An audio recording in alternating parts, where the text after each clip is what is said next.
नमस्कार। सुबह के 10 बज चुके हैं और हम हाजिर हैं अपने इस विशेष बुलेटिन न्यूज एट 10 के साथ, जिसमें तमाम दिन भर की बड़ी खबरों पर विस्तार से डालेंगे नजर और साथ ही साथ प्रधानमंत्री नरेंद्र मोदी के झारखंड दौरे की भी पल पल की अपडेट से आपको कराएंगे रूबरू। लेकिन फिलहाल शुरुआत करते हैं इस वक्त की हेडलाइंस के साथ। भगवान बिरसा मुंडा की जयंती आज। प्रधानमंत्री नरेंद्र मोदी ने रांची में अर्पित की पुष्पांजलि। पीएम ने भगवान बिरसा मुंडा मेमोरियल पार्क सह स्वतंत्रता सेनानी संग्रहालय का किया दौरा।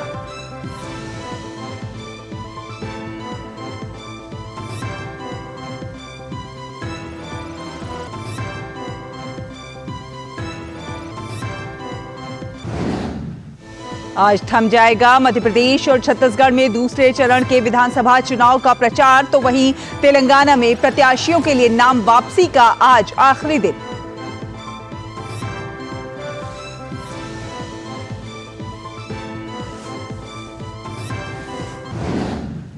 राजस्थान के बायतू में आज पीएम मोदी करेंगे चुनावी रैली। छत्तीसगढ़ में अमित शाह और जेपी नड्डा के अलावा कांग्रेस नेता राहुल गांधी संभालेंगे मोर्चा। वहीं मध्य प्रदेश में खड़गे और प्रियंका समेत कमलनाथ के पास जिम्मा।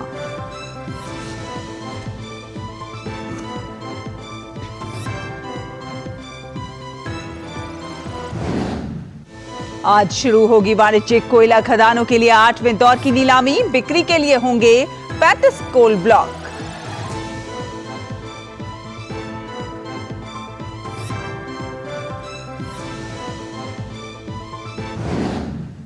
सैन फ्रांसिस्को में वाणिज्य और उद्योग मंत्री पीयूष गोयल ने लैम रिसर्च के अध्यक्ष और सीईओ टिम आर्चर से की मुलाकात। भारत में सेमीकंडक्टर के क्षेत्र में निवेश के अवसरों पर हुई चर्चा।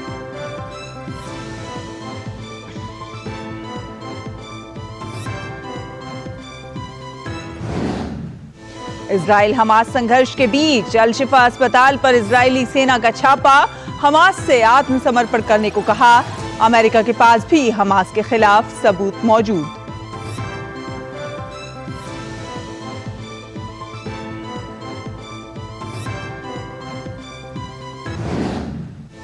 क्रिकेट विश्व कप में आज होगी महाटक्कर। भारत और न्यूजीलैंड के बीच टूर्नामेंट का पहला सेमीफाइनल मुंबई में। रोहित सेना की होगी शान से फाइनल में प्रवेश की कोशिश।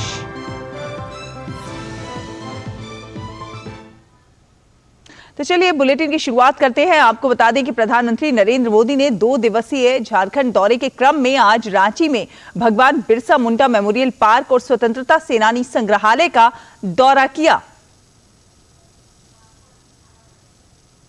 तो ये तस्वीरें प्रधानमंत्री नरेंद्र मोदी ने बिरसा मुंडा मेमोरियल पार्क और स्वतंत्रता सेनानी संग्रहालय का दौरा किया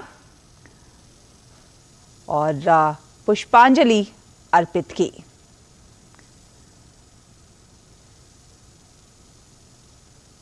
तो पीएम मोदी झारखंड के दौरे पर हैं।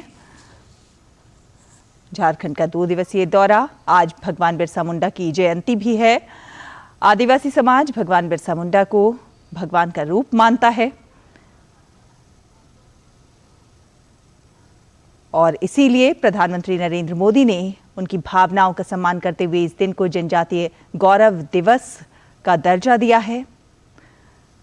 खास बात कि आज प्रधानमंत्री झारखंड में भगवान बिरसा मुंडा की जन्मस्थली पर होंगे, उलिहातू जाएंगे, उनके वंशजों से मुलाकात करेंगे। ये तस्वीरें तब की हैं जब प्रधानमंत्री नरेंद्र मोदी भगवान बिरसा मुंडा की प्रतिमा पर उन्होंने पुष्पांजलि अर्पित की और फिर संग्रहालय का दौरा किया। ये तमाम तस्वीरें प्रधानमंत्री अवलोकन करते हुए प्रदर्शनी का।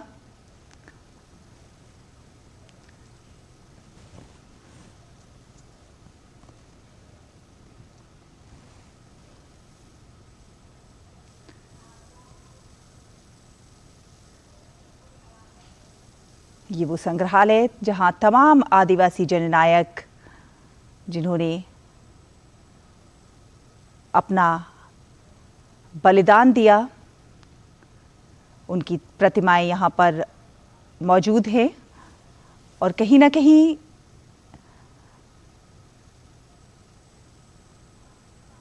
इनका जो बलिदान है उसको आम जन समझे, आम जन जाने, उस दिशा में उस तरीके से देखा जाए तो बेहद महत्वपूर्ण प्रधानमंत्री का ये दौरा, क्योंकि प्रधानमंत्री चाहते भी हैं कि हमारे देश के लिए अपना अतुल्य बलिदान देने वाले जो जननायक हैं उनकी बात, उनकी कहानी आम जन तक पहुंचाई जाए।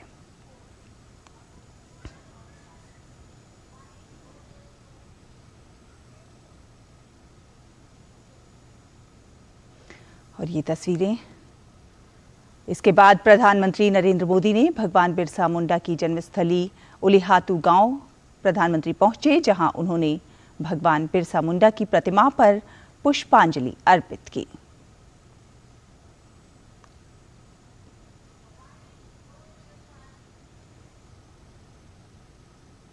प्रधानमंत्री खूंटी में तीसरे जनजातीय गौरव दिवस के उपलक्ष्य में आयोजित कार्यक्रम में हिस्सा लेंगे। इस दौरान प्रधानमंत्री विकसित भारत संकल्प यात्रा और प्रधानमंत्री विशेष रूप से कमजोर जनजातीय समूह मिशन का शुभारंभ करेंगे। प्रधानमंत्री नरेंद्र मोदी प्रधानमंत्री किसान सम्मान निधि योजना की 15वीं किस्त भी जारी करेंगे और झारखंड में कई विकास परियोजनाओं का उद्घाटन, शिलान्यास और उन्हें राष्ट्र को समर्पित करेंगे। तो प्रधानमंत्री नरेंद्र मोदी ने भगवान बिरसा मुंडा को उनकी जयंती पर श्रद्धांजलि अर्पित की है। उन्होंने एक्स पर अपने संदेश में कहा है कि भगवान बिरसा मुंडा जी को उनकी जयंती पर आदरपूर्ण श्रद्धांजलि। देश भर के मेरे परिवारजनों को इस विशेष अवसर से जुड़े जनजातीय गौरव दिवस की ढेरों शुभकामनाएं।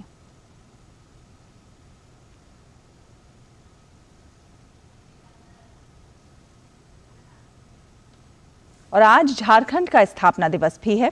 इस मौके पर राष्ट्रपति द्रौपदी मुर्मू ने राज्य के लोगों को शुभकामनाएं दी हैं। उन्होंने सोशल मीडिया प्लेटफॉर्म एक्स पर लिखा है कि राज्य स्थापना दिवस के अवसर पर झारखंड के सभी निवासियों को मेरी हार्दिक शुभकामनाएं। भगवान बिरसा मुंडा की जन्म जयंती को जनजातीय गौरव दिवस के रूप में भी मनाया जाता है। मेरी मंगल कामना है कि प्राकृतिक संसाधनों से संपूर्ण झारखंड राज्य सदा प्रगतिशील रहे और भगवान बिरसा का आशीर्वाद यहाँ के लोगों पर बना रहे। प्रधानमंत्री नरेंद्र मोदी ने झारखंड स्थापना दिवस के अवसर पर राज्यवासियों को बधाई दी है। उन्होंने एक्स पर कहा है कि झारखंड अपनी खनिज संपदाओं के साथ साथ जनजातीय समाज के साहस, शौर्य और स्वाभिमान के लिए सुविख्यात रहा है। यहाँ के मेरे परिवारजनों ने देश की उन्नति में अपना अहम योगदान दिया है। राज्य के स्थापना दिवस पर मैं उन्हें अपनी शुभकामनाएं देता हूं, साथ ही साथ प्रदेश की उज्जवल भविष्य की कामना करता हूं।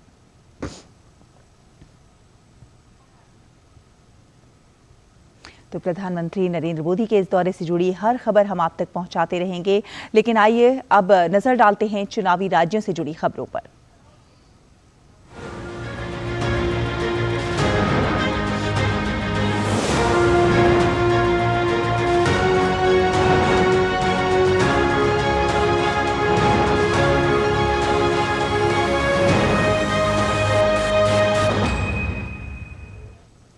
मध्य प्रदेश विधानसभा चुनाव के लिए मतदाताओं को वादों, दावों, जनसभाओं और आरोप प्रत्यारोप से रिझाने का आज आखिरी दिन है। आज शाम चुनाव प्रचार थम जाएगा। सभी पार्टियों के नेता आज पूरी ताकत झोंक देंगे। भारतीय जनता पार्टी की तरफ से कई वरिष्ठ नेता प्रदेश के विभिन्न जिलों में चुनावी जनसभाएं करेंगे। मुख्यमंत्री शिवराज सिंह चौहान, उत्तर प्रदेश के मुख्यमंत्री योगी आदित्यनाथ, केंद्रीय मंत्री नरेंद्र सिंह तोमर, ज्योतिरादित्य सिंधिया, स्मृति ईरानी और महाराष्ट्र के उप मुख्यमंत्री देवेंद्र फडणवीस पार्टी प्रत्याशियों के समर्थन में चुनाव प्रचार करेंगे। इसके बाद 2 दिन प्रदेश के नेता बूथ स्तर पर मतदाताओं को साधने पर जोर लगाएंगे। प्रदेश में 17 नवंबर को मतदान है। वहीं कांग्रेस के नेता भी चुनाव प्रचार के अंतिम दिन वोटरों को लुभाने और रिझाने का भरसक प्रयास करेंगे। कांग्रेस के राष्ट्रीय अध्यक्ष मल्लिकार्जुन खड़गे, राष्ट्रीय महासचिव प्रियंका गांधी, पूर्व मुख्यमंत्री कमलनाथ समेत कई वरिष्ठ नेता विभिन्न विधानसभाओं में जनसभाओं को संबोधित करेंगे। मध्य प्रदेश के ग्वालियर चंबल संभाग के 8 जिलों की 34 सीटों का चुनाव इस बार आसान नहीं है। ज्यादातर सीटों पर भाजपा और कांग्रेस के बीच सीधा मुकाबला है, तो वहीं 7 सीटों पर बागियों की वजह से मामला त्रिकोणीय बन गया है।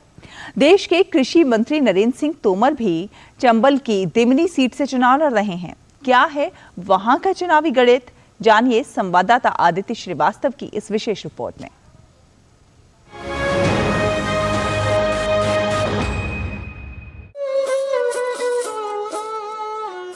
मध्य प्रदेश के ग्वालियर चंबल संभाग की तस्वीर इस विधानसभा चुनाव में बदली हुई है। जिस अंचल में पहले राजा यानी दिग्विजय सिंह और महाराज यानी ज्योतिरादित्य सिंधिया कांग्रेस की ताकत थे, वहां इस बार राजनीतिक परिदृश्य कुछ और ही है, क्योंकि महाराज यानी ज्योतिरादित्य सिंधिया अब भाजपा के साथ हैं। अंचल की 34 सीटों में से पिछले चुनाव में कांग्रेस ने जीती तो 26 सीटें थीं, लेकिन उनमें से 18 विधायक सिंधिया समर्थक थे।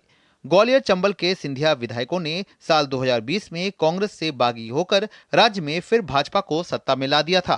हालांकि इस बार भाजपा को लगता है कि 2018 के चुनाव में कांग्रेस ने अंचल में हुए एक दंगे को लेकर भाजपा के खिलाफ माहौल बनाया था। खासकर ग्वालियर चंबल संभाग में एक दंगे को लेकर के और भाजपा के खिलाफ वातावरण बनाने का प्रयास किया गया था। अब ऐसी कोई परिस्थिति नहीं है। मुझे पूरा भरोसा है कि ग्वालियर चंबल अंचल में पिछला जो भी हमारा हाईएस्ट रिकॉर्ड रहा होगा उससे आगे हम इसमें बढ़ेंगे। कांग्रेस इस बार महंगाई, बेरोजगारी, भ्रष्टाचार और घोटालों के मुद्दे जनता के बीच लेकर जा रही है। जो प्रमुख मुद्दे हैं वो महंगाई है, बेरोजगारी है, महिलाओं का उत्पीड़न है, भ्रष्टाचार है, 246 घोटाले हैं जो शिवराज सरकार के टाइम में हुए हैं। हालांकि ग्वालियर चंबल के लोगों का मानना है कि क्षेत्र का जितना विकास होना था उतना नहीं हुआ। चुनाव में बड़ा रोजगार के साथ साथ मूलभूत सुविधाओं की कमी भी है। रोजगार, चिकित्सा और शिक्षा, ये 4 चीजें जनता के लिए काफी मायने रखती हैं। यदि जनता के लिए इन चारों चीजों पर काम करती है, चाहे फिर कोई भी सरकार हो, भाजपा करे अच्छा है, कांग्रेस करे अच्छा है। जिस तरह बेरोजगारी बढ़ रही है, मुझे नहीं लगता कि किसी भी विकास की युवा को जरूरत है। युवा अगर नंगे पैर सड़कों पर चढ़ रहा है तो मैं नहीं समझता कि वो विकास हुआ है। उस सड़क का बनना ही क्या जिस सड़क पर युवाओं को नंगे पैर चलना पड़े। तो मैं समझता हूँ कि सबसे पहले बेरोजगारी खत्म होना चाहिए। कैंडिडेट ऐसा होना चाहिए, एक तो शिक्षित होना चाहिए, जनता के प्रति उसका लगाव होना चाहिए और खासकर जमीनी स्तर का व्यक्ति होना चाहिए। उधर राजनीतिक पंडितों का मानना है कि सिंधिया के भाजपा में आने से ग्वालियर चंबल में भाजपा को थोड़ी मजबूती मिली है। सिंधिया जी के आने से बीजेपी थोड़ी सी मजबूत हुई है। उपचुनाव में अपन देख चुके हैं, सिंधिया जी के साथ जो बीजेपी में आए थे वे काफ़ी सारे लोग चुनाव हार गए। इसलिए ये तो कोई सोच ही नहीं है कि सिंधिया जी आए हैं तो अपने सभी प्रत्याशियों को जिता ले जाएंगे। कोई भी चुनाव हो, मध्य प्रदेश का ग्वालियर चंबल संभाग विकास के मुद्दे से ज्यादा जातिगत समीकरण को लेकर चर्चित रहता है। देखा जाए तो ग्वालियर चंबल कांग्रेस और बीजेपी के लिए उतना आसान नहीं है जितना वे समझ रहे हैं, क्योंकि यहाँ हर चुनाव में जातियां बड़े राजनीतिक दलों का गणित बिगाड़ देती हैं। 2018 में कांग्रेस की सरकार बनी, लेकिन कुछ महीनों के बाद ही कांग्रेस के विधायकों की बगावत ने साल 2020 में मध्य प्रदेश में भाजपा को एक बार फिर सत्ता में ला दिया। लेकिन इस बार ग्वालियर चंबल की राजनीति कुछ और दिशा में जा रही है। केंद्रीय मंत्री नरेंद्र सिंह तोमर ग्वालियर चंबल से ही चुनाव लड़ रहे हैं, तो वहीं ज्योतिरादित्य सिंधिया इस बार कांग्रेस में नहीं, भारतीय जनता पार्टी में है। वहीं ग्वालियर चंबल में कांग्रेस भी अपना पूरा जोर लगा रही है।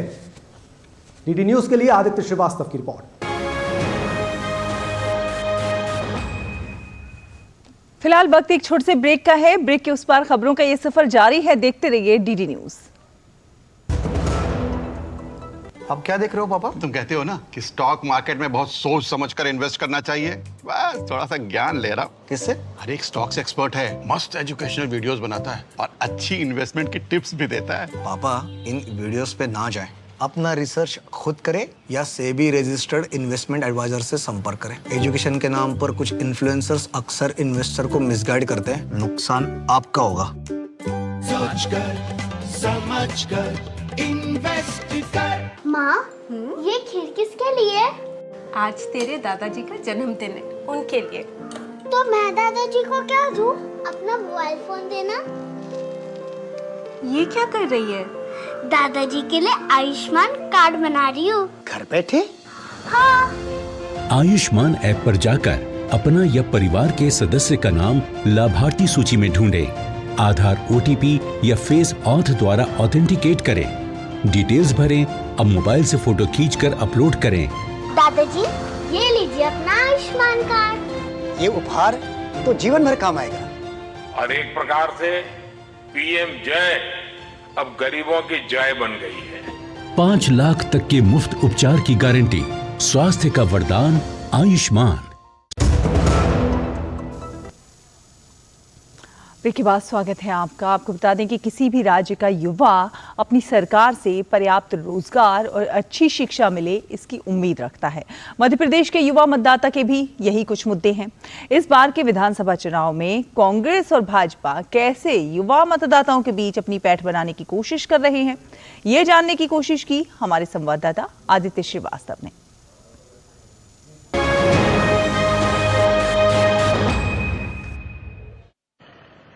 मध्य प्रदेश में रोजगार और शिक्षा युवाओं के लिए हमेशा से प्रमुख मुद्दा रहा है।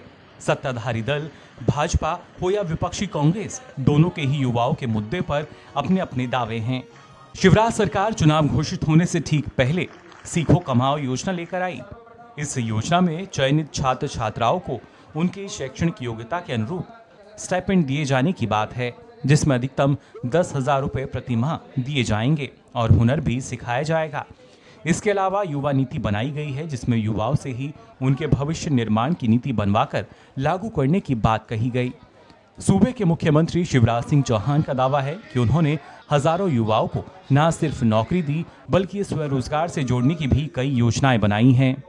देखिए, भारतीय जनता पार्टी युवाओं के लिए पार्टी में भी फोकस रहती है और आवाम में भी फोकस्ड रहती है, क्योंकि यही भविष्य है। चाहे देश का भविष्य हो, पार्टी का भविष्य हो, प्रदेश का भविष्य हो, और उसके लिए उनके उत्थान के लिए जो कुछ भी स्ट्रक्चर बनाना था, इंफ्रास्ट्रक्चर डेवलप करना चाहिए था, वो हो चुका है।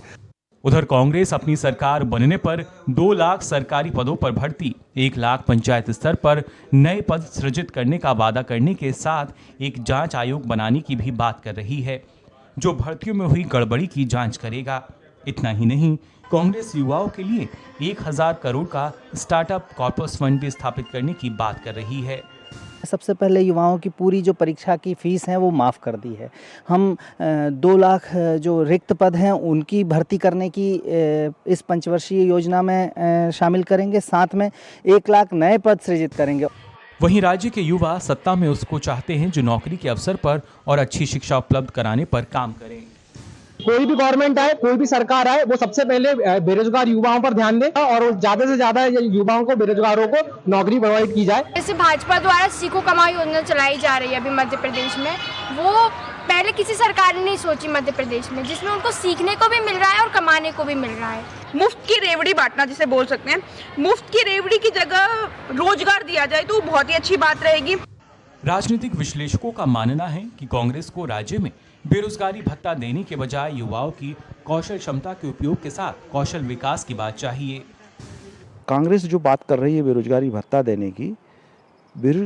देने की बात करने की बजाय उसे भाजपा काउंटर ये करना चाहिए, ताकि हम हमारी सरकार बनते ही जो पद खाली पड़े सरकारी, जो प्राइवेट इंडस्ट्री में जो भी जगह है, उनमें हम युवाओं को खपाएंगे, युवाओं को रोजगार दिलाएंगे, ये हम वादा करते।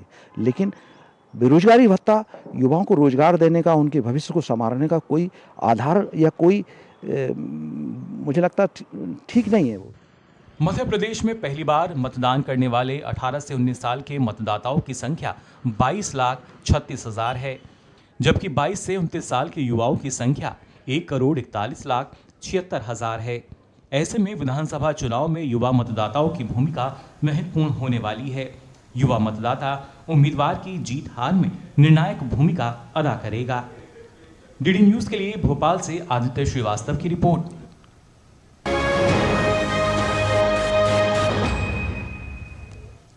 और छत्तीसगढ़ में 17 तारीख को 70 सीटों पर होने वाले दूसरे चरण के मतदान के लिए प्रचार का आज आखिरी दिन है।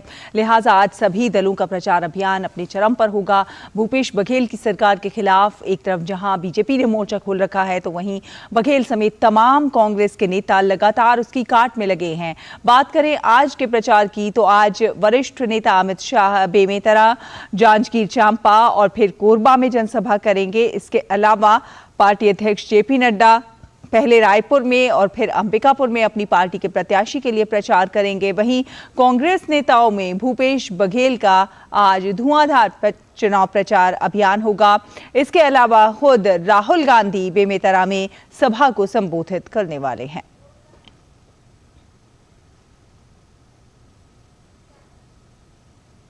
तो छत्तीसगढ़ विधानसभा चुनाव के दूसरे चरण के लिए भी प्रचार उफान पर है। बीजेपी की तरफ से जहां असम के मुख्यमंत्री हेमंत बिस्वा शर्मा, पूर्व मुख्यमंत्री रमन सिंह और केंद्रीय मंत्री अनुराग सिंह ठाकुर ने प्रचार किया, तो कांग्रेस की तरफ से मुख्यमंत्री भूपेश बघेल और पार्टी के महासचिव प्रियंका गांधी वाड्रा ने प्रचार की कमान संभाली। इस बीच कांग्रेस में टिकट बंटवारे में करोड़ों रुपए के लेन देन से जुड़ा एक ऑडियो सामने आने के बाद प्रदेश की राजनीति गर्मा गई है।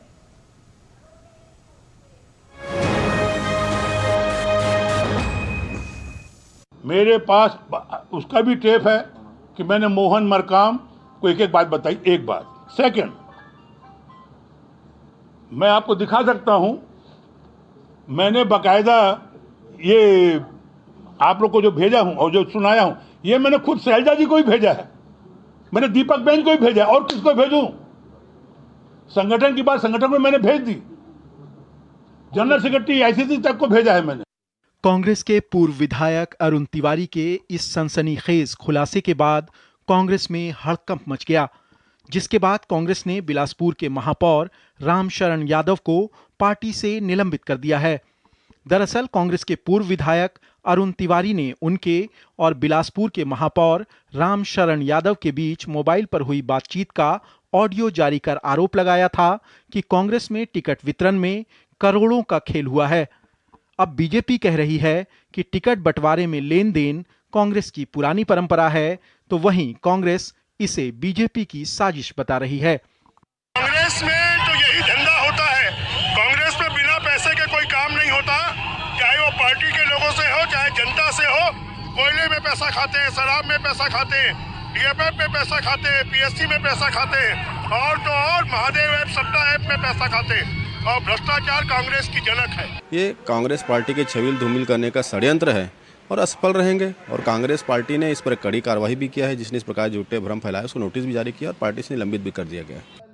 इस बीच छत्तीसगढ़ के चुनाव प्रचार में उतरे असम के मुख्यमंत्री हेमंत बिस्वा शर्मा ने राजिम में चुनावी रैली को संबोधित किया।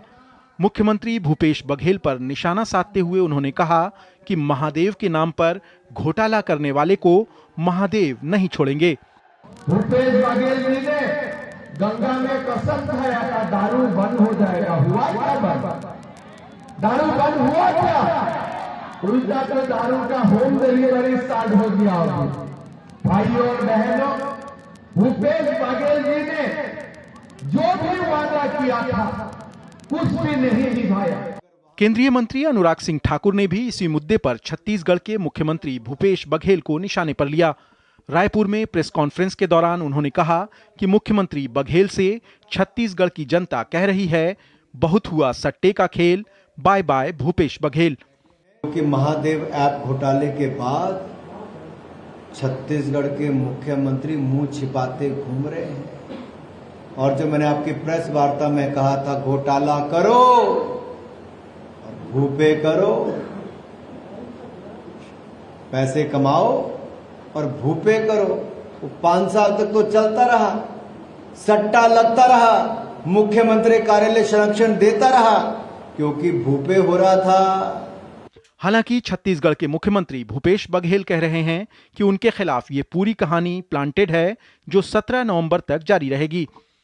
ये पूरा कहानी 17 तारीख तक चलेगा। अभी बहुत सारी स्टोरी ये लोग और लाएंगे, तो आनंद लीजिए इसका। छत्तीसगढ़ विधानसभा चुनाव के दूसरे चरण की 70 सीटों के लिए 17 नवंबर को वोट डाले जाएंगे। पहले चरण की 20 सीटों पर 7 नवंबर को मतदान हो चुका है। रायपुर से सोमेश पटेल के साथ ब्यूरो रिपोर्ट, डीडी न्यूज। तो छत्तीसगढ़ विधानसभा चुनाव में महादेव सट्टा ऐप मामले को लेकर सियासत गरमाई हुई है और इसी राज्य का एक जिला है सक्ती, जहां पर ऑनलाइन सट्टे का ये अवैध कारोबार बड़े पैमाने पर हो रहा है। बीजेपी का ये कहना है कि इस कारोबार को कांग्रेस का राजनीतिक संरक्षण प्राप्त है, लेकिन कांग्रेस ऐसे किसी भी आरोप को बेबुनियाद बता रही है।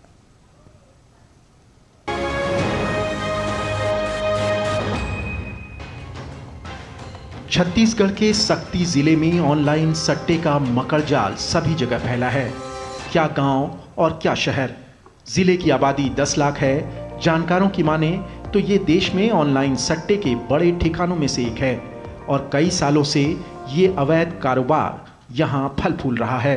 ये जो छत्तीसगढ़ या भारत भर के लिए सक्ती जो है सट्टा का एक राजधानी बना हुआ है। आयकर विभाग की भी नज़र इस सट्टे पर पड़ी थी, उन्होंने भी कार्रवाई करी थी और 6 लोगों के खिलाफ रिटर्न में आदेश दिया था सक्ती थाना को और सक्ती पुलिस जिला पुलिस को, लेकिन अभी तक उसमें कोई कार्रवाई नहीं की गई है। अभी भी वो जो सटोरियां हैं वो अपना काम कर ही रहे हैं। स्थानीय लोग भी मानते हैं कि सक्ती जिले में बड़े पैमाने पर सट्टा खिलाया जा रहा है।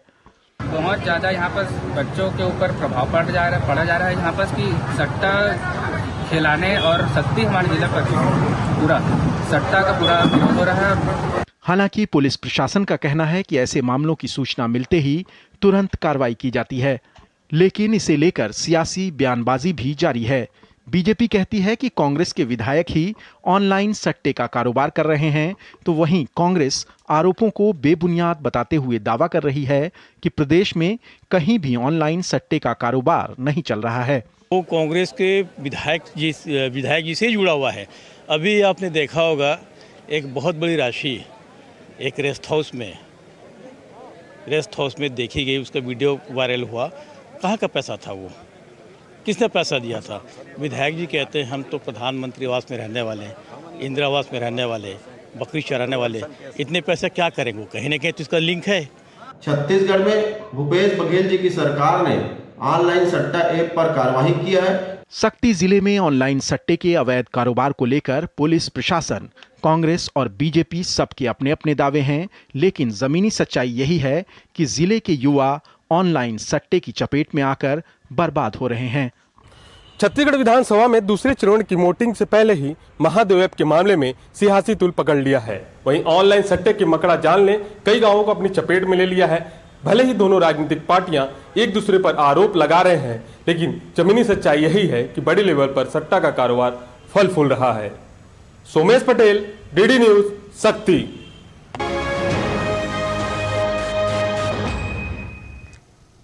और बात करें तेलंगाना की, तो तेलंगाना विधानसभा चुनाव के लिए भरे गए नामांकन पत्रों में से 606 उम्मीदवारों के नामांकन पत्र खारिज हो गए हैं और अब कुल 2898 उम्मीदवार चुनाव के मैदान में हैं। 119 सदस्यों वाली इस विधानसभा के चुनाव के लिए आज नाम वापसी का आखिरी तारीख है। इन सबके बीच तेलंगाना में सरकार बनाने के लिए हर राजनीतिक दल बेताब है। बीआरएस, कांग्रेस, बीजेपी के अलावा बाकी छोटे दल भी इस चुनाव में अपना भविष्य तलाशने की कोशिश कर रहे हैं। लिहाजा मतदाताओं को लुभाने के लिए दिन रात स्टार प्रचारकों की फौज मैदान में है। 30 नवंबर को यहां मतदान होना है। वहीं राजस्थान की सभी 200 विधानसभा सीटों पर 25 नवंबर को वोटिंग होगी। आज प्रधानमंत्री नरेंद्र मोदी बायतू में चुनावी सभा को संबोधित करेंगे। बायतू में त्रिकोणीय मुकाबला देखने को मिल रहा है। पश्चिमी राजस्थान के जाटलैंड में बाड़मेर की बायतू विधानसभा सीट पर कांग्रेस और आरएलपी ने 2018 में चुनाव के प्रत्याशियों को एक बार फिर से मैदान में उतारा है। वहीं बीजेपी ने इस बार नए चेहरे पर भरोसा दिखाते हुए बालाराम मुंड पर भरोसा जताया है। बायतू विधानसभा सीट पर कांग्रेस ने हरीश चौधरी को प्रत्याशी बनाया है। बीजेपी ने बालाराम मुंड को और आरएलपी ने उमेदाराम बेनीवाल को उम्मीदवार बनाया है। ये हॉट सीट है और इस हॉट सीट पर पीएम मोदी की इस सभा के जरिए बीजेपी बाड़मेर, जैसलमेर की सभी सीटों को साधने का प्रयास करेगी। और राजस्थान विधानसभा चुनाव में पीएम मोदी की दूसरी रैली आज बाड़मेर के बायतू में होने जा रही है। बायतू जैसलमेर और बाड़मेर के बीचों बीच पड़ता है और ये इलाका ऑयल रिफाइनरी के लिए भी काफी फेमस है। तैयारियों का जायजा लेने के लिए हमारे संवाददाता विशाल बैरिस्टो ने मोदी सरकार में कृषि राज्य मंत्री और बाड़मेर से सांसद कैलाश चौधरी से विशेष बातचीत की, वो आपको सुनवाते हैं। हम इस वक्त बायतू में हैं और बायतू में होने वाली है प्रधानमंत्री नरेंद्र मोदी की रैली। किस तरह से ये राजस्थान के चुनाव में एक नई गति प्रदान करेगी बीजेपी को, इस पर बातचीत करने के लिए मेरे साथ है कृषि राज्य मंत्री कैलाश चौधरी जी। आइए हम उनसे बात करते हैं। प्रधानमंत्री आ रहे हैं, किस तरह की तैयारियां हैं? प्रधानमंत्री जी के दौरे को लेकर यहाँ पर उत्साह है और आप देख रहे हैं कि इसकी पूरी तैयारियां हो रही है और निश्चित रूप से पूरे मारवाड़ क्षेत्र के अंदर खुशी की लहर है कि हमारे विश्व के नेता आदरणीय प्रधानमंत्री नरेंद्र मोदी जी यहाँ पर जनता को संबोधित करेंगे। निश्चित रूप से मैं कह सकता हूँ कि इस समय जो उत्साह है वो स्पष्ट दिखता है कि चुनाव के अंदर कांग्रेस को निश्चित रूप से यहाँ से जाना होगा, क्योंकि जनता ने मानस भारतीय जनता पार्टी के पक्ष में बना रखा है। हमने मुख्यमंत्री अशोक गहलोत से बात की, उन्होंने कहा कि कांग्रेस को बड़ा सपोर्ट मिल रहा है जनता का और मेरी जो 7 गारंटियां हैं उनके ऊपर सवार होकर कांग्रेस जरूर से वापस लौटेगी राजस्थान में। ऐसा है कि गारंटी तो इन्होंने पिछले चुनाव के अंदर भी दी थी। किसानों से वादा किया था कि हम किसानों का संपूर्ण कर्जा माफ करेंगे, युवाओं को कहा था 3500 रुपये बेरोजगारी भत्ता देंगे। ये सिर्फ इनके लॉलीपॉप है और ये राजस्थान की जनता समझ चुकी है। पिछली बार जो इनके साथ धोखा किया जनता के साथ में, तो वो जनता अच्छी तरह से समझती है। इसलिए नरेंद्र मोदी जी जो कहते हैं वो करते हैं और इसीलिए प्रधानमंत्री से बातचीत की तो इस तरह से, क्योंकि लोकसभा क्षेत्र बहुत बड़ा क्षेत्र पर फैला हुआ है और विश्व का सबसे बड़ा लोकसभा क्षेत्र है तो बाड़मेर जैसलमेर है आज। तो इस दृष्टि से इधर से आने में जाने में सबकी तरह से सुविधाएं हो, तो इसलिए सेंटर स्थान बायतू है, तो इसलिए सभी कार्यकर्ताओं से सभी आम जन का मानस के अनुसार ये हुआ। तो ये थे कृषि राज्य मंत्री जिनका ये कहना है कि प्रधानमंत्री का ये दौरा है निश्चित तौर से बीजेपी के लिए एक टर्निंग पॉइंट होगा वेस्टर्न राजस्थान में, और ये जो बायतू है वो जैसलमेर और बाड़मेर दोनों को कनेक्ट करेगा। कैमरामैन शुभम और मेरे सहयोगी मुकेश के साथ मैं विशाल बैरिस्टो, डीडी न्यूज, बायतू, बाड़मेर। और यहाँ पर एक छोटा सा ब्रेक के उस पार खबरों का सफर जारी है, देखते रहिए डीडी न्यूज। तुम्हें पता है इन्वेस्टर्स के लिए एक इन्वेस्टर प्रोटेक्शन फंड होता है IPF, लेकिन अगर तुम्हारा ट्रेड एक्सचेंज पर एग्जीक्यूट नहीं हुआ या फिर कोई गारंटीड रिटर्न्स वाली स्कीम है तो ये IPF आपकी मदद नहीं कर सकता है। और अगर आपका ब्रोकर ही डिफॉल्टर बन जाए तो फिर IPF आपको कॉम्पेंसेशन दिला सकता है। कहाँ से सीखा? NSE की साइट पर। सोच कर, समझ कर, इन्वेस्ट कर। ब्रेक के बाद स्वागत है आपका। आपको बता दें कोयला मंत्रालय आज से वाणिज्यिक कोयला खदानों के लिए 8वें दौर की नीलामी शुरू करने जा रहा है।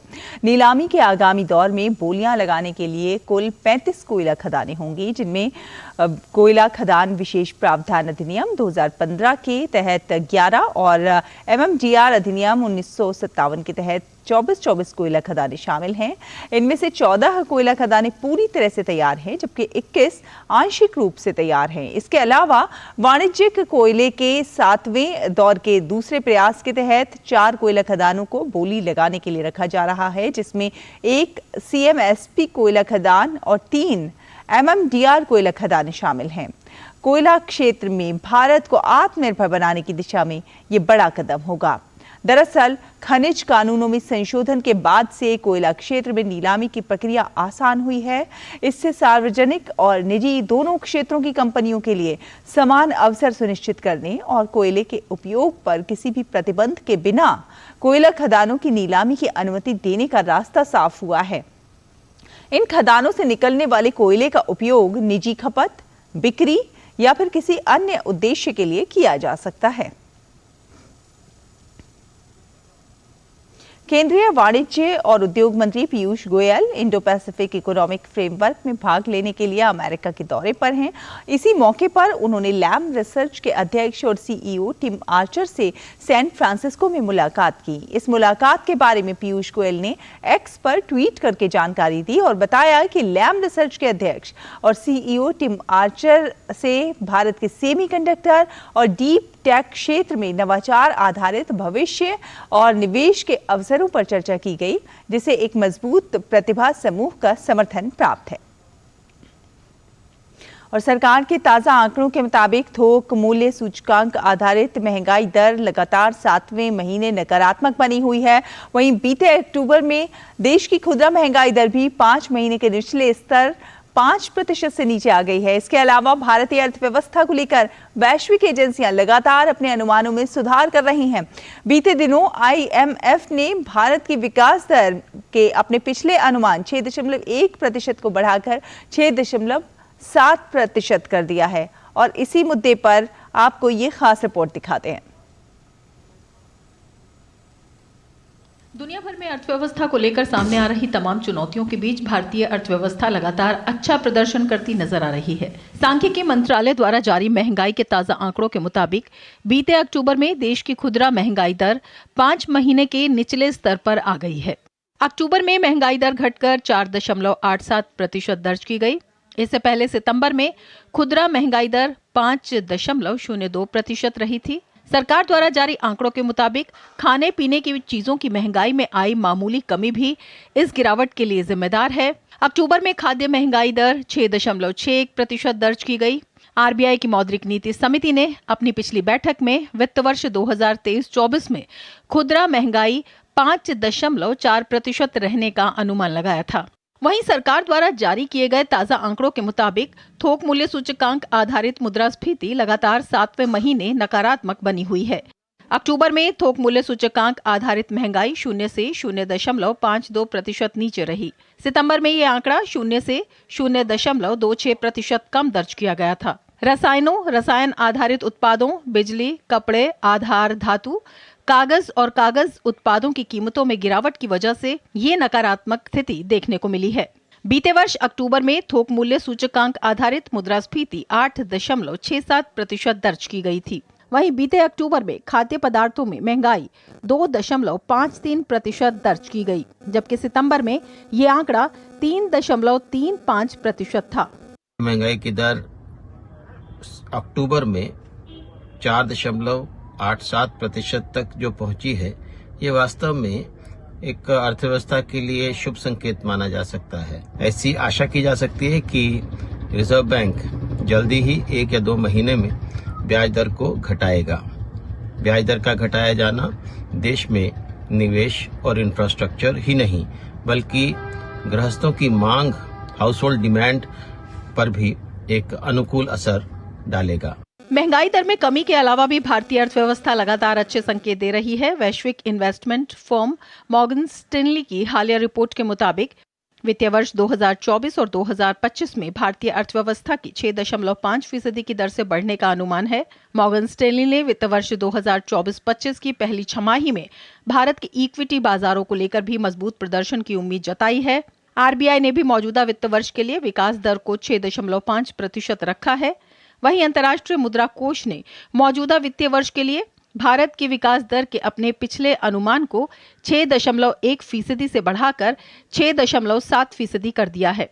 IMF ने इस बढ़ोतरी के लिए पहली तिमाही के दौरान हुई अपेक्षा से अधिक मजबूत खपत का हवाला दिया है। वहीं क्रेडिट रेटिंग एजेंसी मूडीज ने भी वैश्विक मंदी के बीच भारतीय अर्थव्यवस्था के लचीलेपन के चलते मौजूद वित्तीय वर्ष के लिए भी भारत की विकास दर को 6.7% रखा है। घरेलू खपत में मजबूती से भारतीय अर्थव्यवस्था में लगातार अच्छे संकेत देखने को मिल रहे हैं। मौजूदा त्योहारी सीजन में भी घरेलू तौर पर मांग के मजबूत रहने के संकेत मिल रहे हैं। इसके चलते दुर्गा पूजा से लेकर दीपावली और आगे आने वाले दूसरे त्योहार भारतीय अर्थव्यवस्था के लिए खुशखबरी ला सकते हैं। इन्फ्लेशन कंट्रोल होने के साथ साथ बाजार में मांग भी बढ़ रही है और यही कारण है कि अंतर्राष्ट्रीय एजेंसियां, चाहे IMF हो तो या SMP हो तो, ये सारी एजेंसीज जो है तो भारत के विकास दर को आगे फोरकास्ट कर रही, बढ़ करके फोरकास्ट कर रही हैं। फिर भी मुझे लगता है कि वो 6.5% जो रिजर्व बैंक का मूल्यांकन है, लक्ष्य है 6.5% विकास दर इस वर्ष का, उसके आगे भारत निकलता हुआ दिखता है। रूस, यूक्रेन और इजराइल हमास जैसे संघर्षों के बीच दुनिया के कई बड़े देशों में अर्थव्यवस्था की हालत बिल्कुल अच्छी नहीं है, लेकिन भारत को लेकर ये सकारात्मकता न केवल हमारी अर्थव्यवस्था के लचीलेपन को दर्शाती है, बल्कि सरकार की नीतियों की सफलता की तरफ भी संकेत करती है। Bureau report, DG news. फिलहाल बुलेटिन में वक्त एक छोटे से ब्रेक का है, जल्द हाजिर होंगे, देखते रहिए डीडी न्यूज।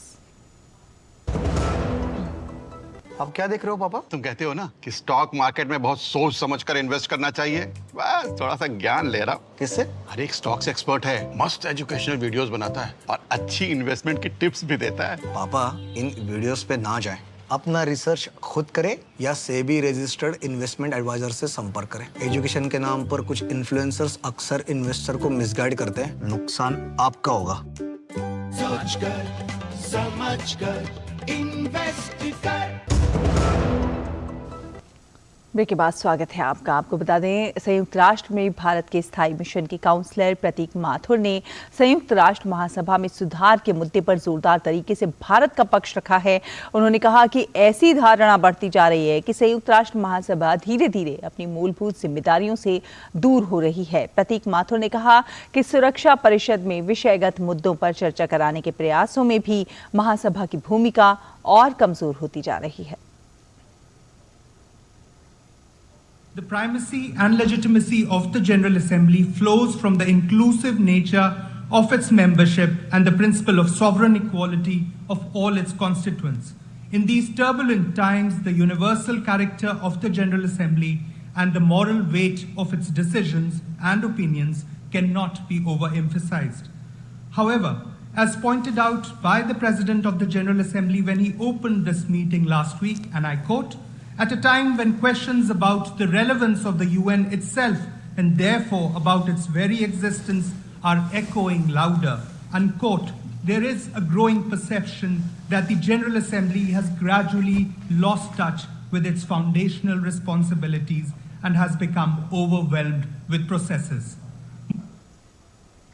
उन्होंने कहा कि संयुक्त राष्ट्र को प्रासंगिक बने रहना है तो उन्हें अपने मूल उद्देश्य के साथ काम करना होगा। My delegation would like to reiterate that India has consistently advocated the view that General Assembly can be revitalized only when its position as the chief deliberative, policy-making and representative organ of the United Nations is respected both in letter and in spirit. और Israel और Hamas के बीच संघर्ष में अल शिफा अस्पताल एक ऐसा केंद्र बन गया है जिसकी इस वक्त खूब चर्चा हो रही है। अल शिफा अस्पताल में हालत लगातार खराब होते जा रहे हैं। कल लोगों ने जब अस्पताल से बाहर निकलने की कोशिश की तो उनके पैरों पर गोलियां चलाई गईं और फिर उन्हें तड़पने के लिए छोड़ दिया गया। इस बीच इजरायली सैनिकों ने गाजा के अल शिफा अस्पताल पर छापा मारा है और कहा है कि हमास आत्मसमर्पण कर दे। इजराइल का कहना है कि हमास ने हिंसा में 1200 लोगों को मार डाला और 240 से अधिक को बंधक बना लिया। वहीं अमेरिका ने भी इजराइल के समर्थन में कहा है कि उसके पास हमास के खिलाफ अस्पताल में कार्रवाई के सबूत मौजूद हैं। अमेरिका ने हमास के प्रमुख अधिकारियों पर प्रतिबंध भी लगा दिया है। अमेरिका और इजराइल दोनों ही ये चाहते हैं कि हमास का किसी भी तरीके से पूरी तरह से खात्मा हो जाए। और एशिया प्रशांत आर्थिक सहयोग शिखर सम्मेलन में हिस्सा लेने के लिए अमेरिकी राष्ट्रपति जो बाइडेन सैन फ्रांसिस्को पहुंचे। कैलिफोर्निया के गवर्नर गेविन न्यूसोम ने बाइडेन का स्वागत किया।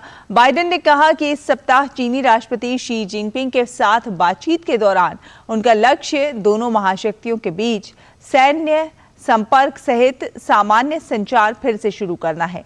बाइडेन ने कहा कि वो तनावपूर्ण संबंधों की अवधि के बाद चीन के साथ अमेरिकी संबंधों को बेहतर बनाने की कोशिश कर रहे हैं। बाइडेन और शी आज एशिया प्रशांत आर्थिक सहयोग शिखर सम्मेलन के दौरान मुलाकात करने वाले हैं। और अब खेल की खबर का रुख करते हैं। भारत और न्यूजीलैंड के बीच वनडे विश्व कप 2023 का पहला सेमीफाइनल मुकाबला आज मुंबई के वानखेड़े मैदान पर खेला जाएगा, जहां भारत ने लीग स्टेज में अपने सभी मुकाबले जीते हैं। वहीं न्यूजीलैंड ने श्रीलंका को हराकर सेमीफाइनल में जगह बनाई है। पिछले 9 मुकाबलों में क्या हुआ भूल जाओ, क्योंकि अब लड़ाई नॉकआउट की है, जहां फाइनल से पहले का शो सेमीफाइनल तैयार है और सामने न्यूजीलैंड की दीवार है। इसमें कोई दो राय नहीं कि टीम इंडिया ने पिछले 9 मुकाबलों में वो कमाल किया है जो अब तक विश्व क्रिकेट में कुछ चुनिंदा टीम ही कर पाई हैं। लेकिन अब वानखड़े के मैदान पर टीम इंडिया को एक बार फिर कमाल करना है। दरअसल इसी मैदान पर टीम ने श्रीलंका को लीग मैच के दौरान महज 55 रन पर समेट दिया था और 302 रन की बड़ी जीत दर्ज की थी। ऐसे में उसी प्रदर्शन को अपनी ताकत बनाने के लिए भारतीय टीम को तैयार रहना होगा। रोहित शर्मा से लेकर श्रेयस अय्यर तक सभी बेहतरीन फॉर्म में हैं। तो वहीं गेंदबाजी में जसप्रीत, शमी और बुमराह की तिकड़ी के आगे विरोधी खेमा पस्त है, जबकि कुलदीप यादव की फिरकी भी विरोधी टीम के लिए सिरदर्द बनी हुई है। पूरे विश्व कप में जिस तरह से भारतीय तिकड़ी ने गेंदबाजी की है, दूधिया रोशनी में वो गेंदबाजी एक बार फिर से घातक साबित हो सकती है, जिसका मतलब ये साफ है, टॉस जीतो और पहले बल्लेबाजी करो। उधर न्यूजीलैंड की बात करें तो इस टीम ने शुरुआत में 4 मुकाबले जरूर जीते, लेकिन उसके बाद अगले 4 मैचों में टीम को हार का मुंह देखना पड़ा। लेकिन टीम ने श्रीलंका को हराकर सेमीफाइनल में अपनी जगह बनाई। टीम के पास सचिन रविंद्र जैसा ऑलराउंडर है, जिन्होंने 3 शतकों की मदद से 565 रन बनाए, जबकि गेंदबाजी में टीम के पास ट्रेंट बोल्ट, लॉकी फर्ग्यूसन और मिशेल सैंटनर की ताकत है। आंकड़ों पर गौर करें तो भारत और न्यूजीलैंड के बीच अब तक 117 वनडे खेले जा चुके हैं, जिसमें से 50 मैच न्यूजीलैंड ने और 59 मैच भारत ने जीते हैं, जबकि 7 मुकाबलों का कोई नतीजा नहीं निकला। वहीं 1 मैच टाई रहा, जबकि विश्व कप में इन दोनों टीमों के बीच 9 मुकाबले हुए हैं, जिसमें से 5 मैच में कीवी टीम ने जीत दर्ज की है, जबकि 4 मैच भारत ने जीते हैं। तो यकीनी तौर पर अब एक ऐसा मुकाबला है जहां एक गलती विश्व कप के अभियान पर विराम लगा देगी, और यही बात दोनों टीमों को ध्यान में रखनी होगी।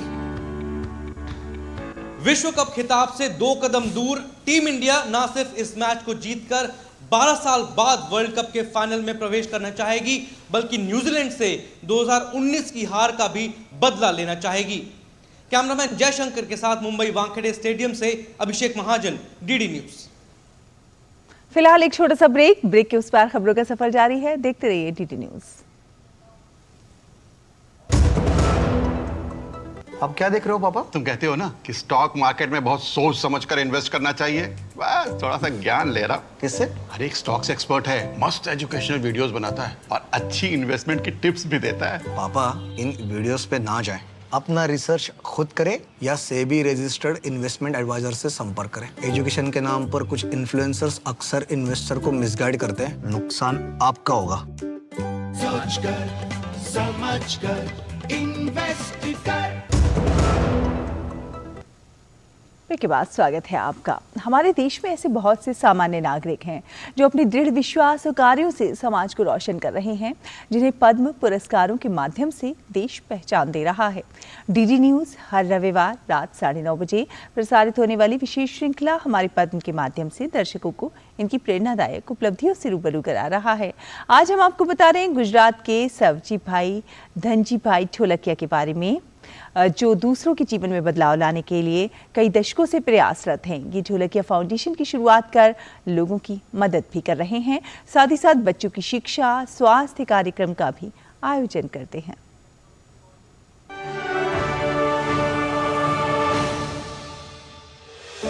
सब्जी भाई धनजी भाई ढोलकिया, जिनकी कहानी ऋण संकल्प की शक्ति और परोपकार की भावना के एक प्रमाण के रूप में है। एक साधारण पृष्ठभूमि से सफलता के शिखर तक पहुंचने की उनकी यात्रा कड़ी मेहनत और सहानुभूति की परिवर्तनकारी क्षमता का एक उदाहरण पेश करती है। गुजरात के मोरबी जिले से जेब में सिर्फ 12 रुपए लेकर निकले थे सब्जी भाई ढोलकिया, और आज वो हजारों परिवारों के सपनों को पूरा कर रहे हैं। कितनी ही संख्या में बेरोजगारों के, बुजुर्गों के, निराश्रितों के, अपने परिवार द्वारा छोड़े गए लोगों के लिए वो आशा की किरण बन चुके हैं, और समाज में एक बदलाव लाने का और लोगों के जीवन को बदल देने का उनका ये मिशन यूं ही जारी है।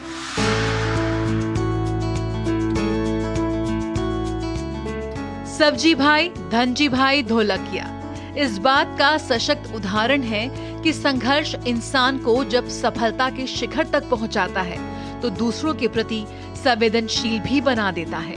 1977 में 12 वर्ष की आयु में पढ़ाई छोड़ जेब में 12.5 रुपए लेकर एक बच्चा अपने चाचा के पास सूरत पहुंचता है और हीरे पॉलिश करने के काम में जुट जाता है। 10 वर्ष कड़ी मेहनत कर माँ के सपने को पूरा करने के लिए शुरू करता है अपनी कंपनी, जो बन जाती है पॉलिश किए हीरे बेचने वाली $1.5 बिलियन की टर्नओवर वाली कंपनी। और ये बच्चा सवजी भाई ढोलकिया के नाम से जाना जाता है।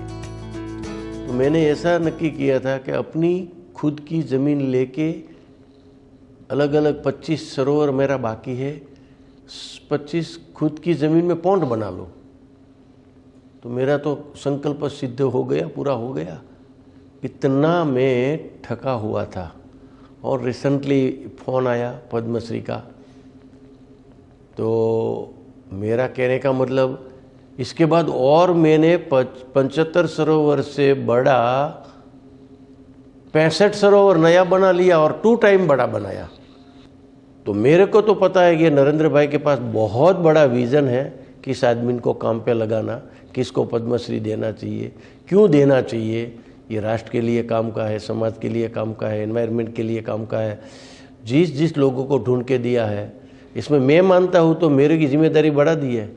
सम्मान मतलब रिस्पॉन्सिबिलिटी दी है, तो मेरे को करना चाहिए।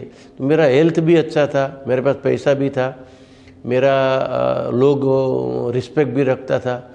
भारत सरकार ने इतना बड़ा रिस्पेक्ट दिया, मतलब मेरे को कुछ करना चाहिए। मैं अपने आप पे भी प्राउड फील करता हूँ कि मेरे को आज भी गाँव सेम टू सेम, चाहे 47 साल पहले याद था, ऐसा ही याद है।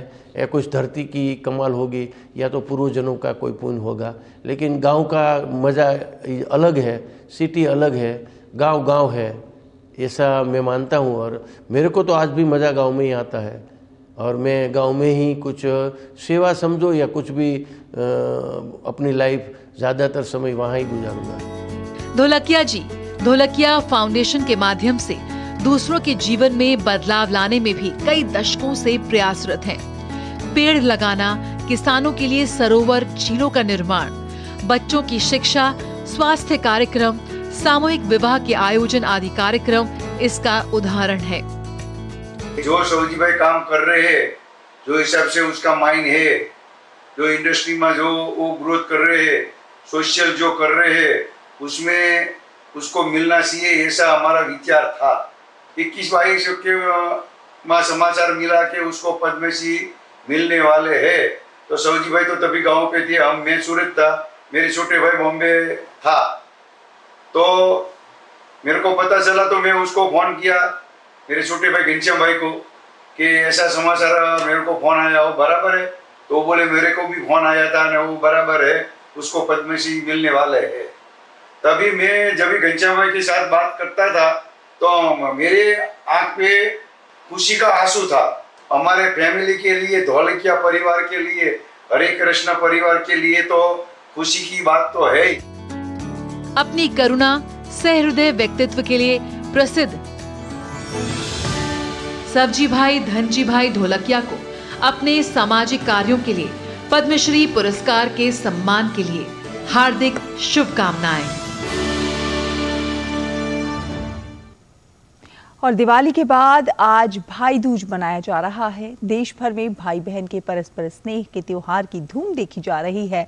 इस अवसर पर श्रद्धालुओं ने संगम नदी में पवित्र स्नान किया। महिलाओं ने पूजा करके भाई की लंबी उम्र की कामना की।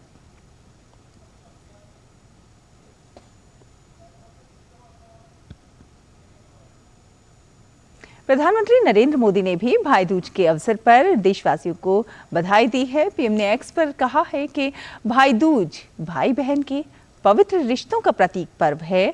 देश भर के अपने परिवारजनों को इस पावन पुनीत अवसर पर मेरी हार्दिक शुभकामनाएं।